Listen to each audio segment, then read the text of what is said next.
Well, well, well, Christmas is getting closer and another Swiss Christmas cookie recipe. This time we have Spitzbüebli. They are a beautiful cookie that look like they should be hanging on your Christmas tree. Just a wonderful ornament. Now, the funny thing about Spitzbüebli is that in my hometown of Klosters, you can go down to the bakery Hits any day of the year and get Spitzbüebli. Usually not with the beautiful star. They've usually got a circle cut out in the center. Sometimes with apricot jam, sometimes with strawberry jam. To me, well, look at that. That's a Christmas ornament. That should be hanging on your tree. So I call these my Christmas cookies. I only make these at Christmas. And it's just absolutely fantastic. Beautiful, delicious, something really lovely to put out on the Christmas table. So let's go into the kitchen and make some right now.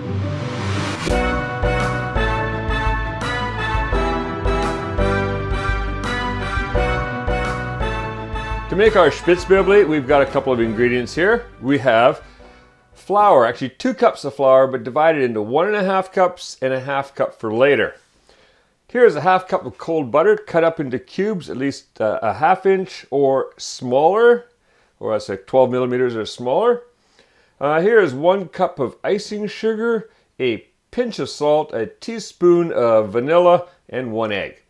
And all except for this little bit over here is going into the food processor.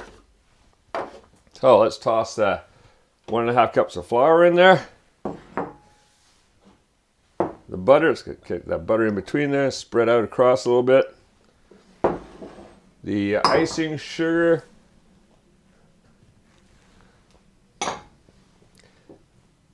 The egg. Drop that in as is. All going to get chopped up by the food processor. Salt. Oh, try there. Salt. Vanilla. All right. Now what I'm going to do is I'm going to zap this with the food processor until the egg gets combined well, the butter is chopped into little tiny pieces, and it all starts to resemble, basically like when you're making a pie crust. It's going to start being a little crumbly, but it's all going to start coming together too. So here we go.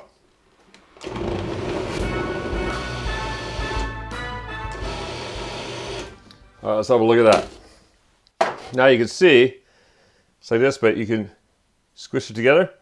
That is absolutely perfect. We may not even need any of this flour because sometimes you need a little bit more, sometimes a little bit less. It's looking pretty good. I'm going to zap it just a couple more times here because it looks like at the bottom there, there's a bit of flour kicking around.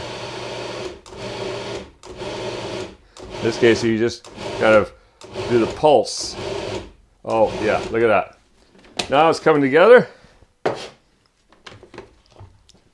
Look at that. Beautiful. So what I'm going to do is I'm just going to put a little bit of flour on the counter here. Right. We're not rolling it out yet. What we're doing right now is kneading it and bringing it together. It's going to have to go and rest in the refrigerator for a little bit. So plop that out onto the counter. Now see how easy this is? I used to make this in a bowl, creaming the butter, doing everything else. It took a long time. When you can do it all in the food processor, it is so much quicker. So now I'll just bring that together. Knead it a little bit. Look at that. That's holding shape. That is beautiful. I'm just going to incorporate a little bit more flour into it. It helps clean up my counter too. Work that in there. All right.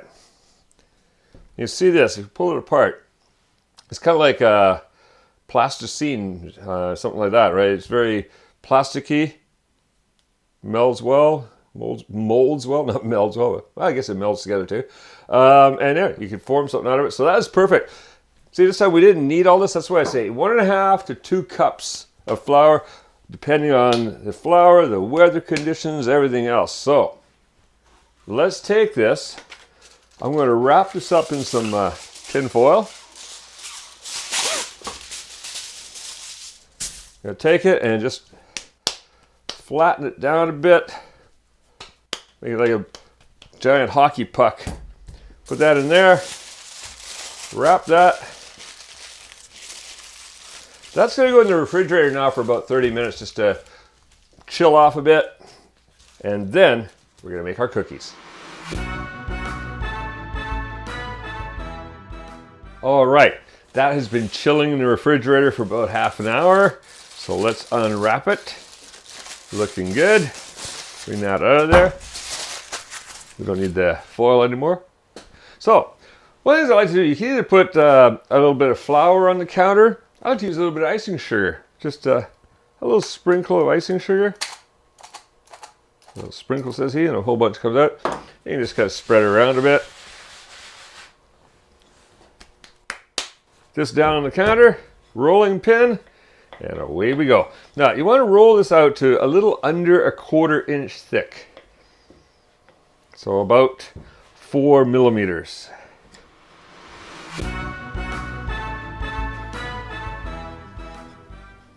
All right, that's looking about right. Now, what I have here is a round cutter, which is like a crenellated or scalloped. And all I do is cut out a cookie, knock that out there, cut out another one, and just keep cutting until we've cut out all the cookies, and then we'll recombine the leftovers to make a few more cookies.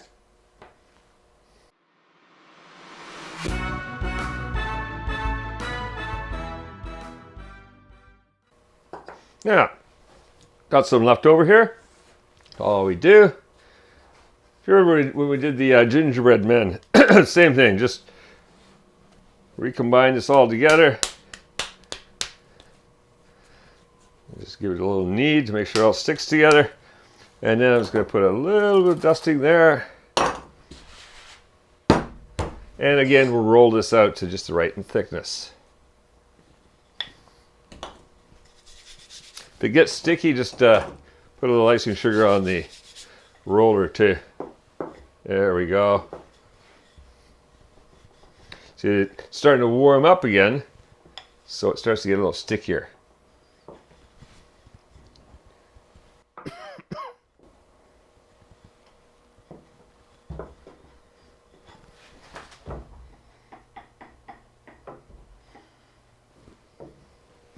All right, should be able to get a couple more cookies out of that.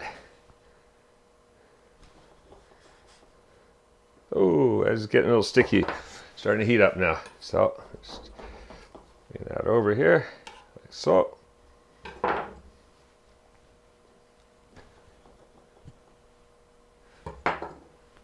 one more out of there.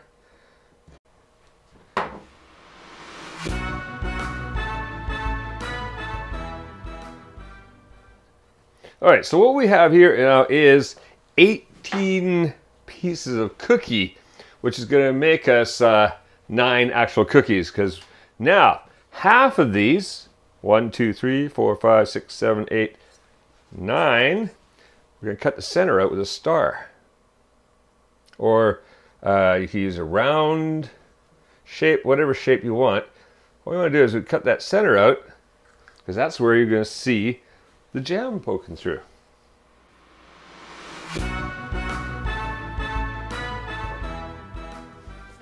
All right, so now we've got half the cookies have shape cut out of them. The other half don't. These will be the bottoms, these will be the tops. I've prepared here is a baking sheet with a piece of baking paper on top. So just gonna ride those on the baking paper. Leave a little space around each one so you can expand a bit.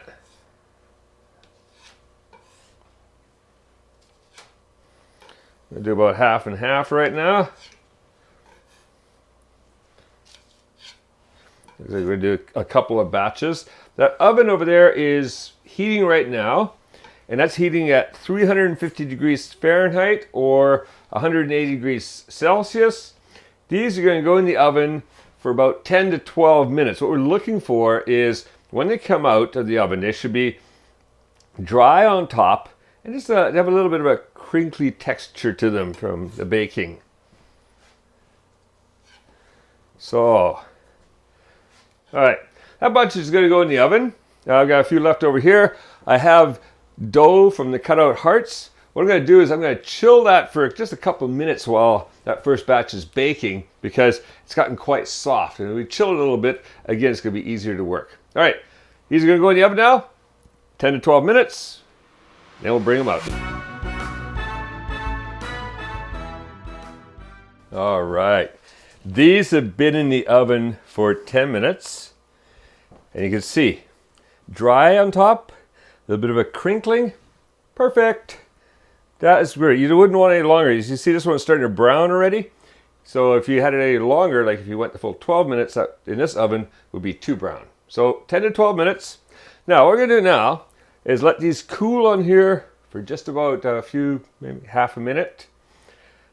Then going to transfer them to the cooling racks. Now when you transfer them to the cooling racks, it's a good idea to have 2 racks if you got them. On one rack, put all the top pieces, the ones with the cutouts in them, and the other one, put the other. You'll see later why, because we're going to come in and we're going to dust with icing the tops only. So let's put those on here, let them cool down. I'm going to let them cool for about half an hour, come back, and then we're going to put on the jam and put them together, and we're going to have Spitzbüebli.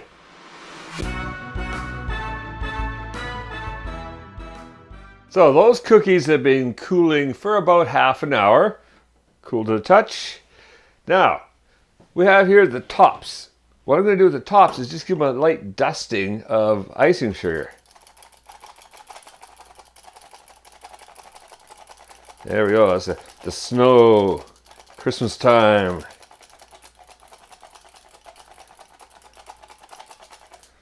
All right, now, put those aside. We're going to bring in the bottoms. And what I have here is a beautiful strawberry jam. And this one smells really good. You're going to use about a 1/4 cup. Sometimes you might use a little more, a little less. So just to your liking, take the jam and spread it not quite to the edges. To make sure this is nice and spreadable. Mix it a bit. So I'm going to go not quite to the edges, just going to put some of that jam all around. Keeping back, roughly a 1/4 inch, 5 millimeters from the edge. Make sure that the middle is nice and red. All right, let's do that with all of them. Whoa, trying not to drop some on them as we go.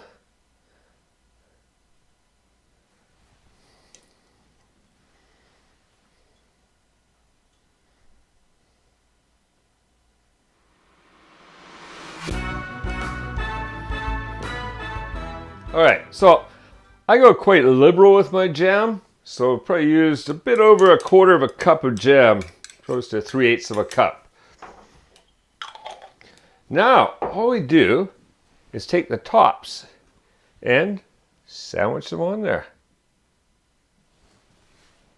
Just, what I'm doing is just gently setting them down. You don't want to crack your top cookies, so don't push too hard. But if you just gently ride it into place, the jam will ride up inside a little bit. Beautiful red stars, or you could do hearts or Christmas balls or any other shape.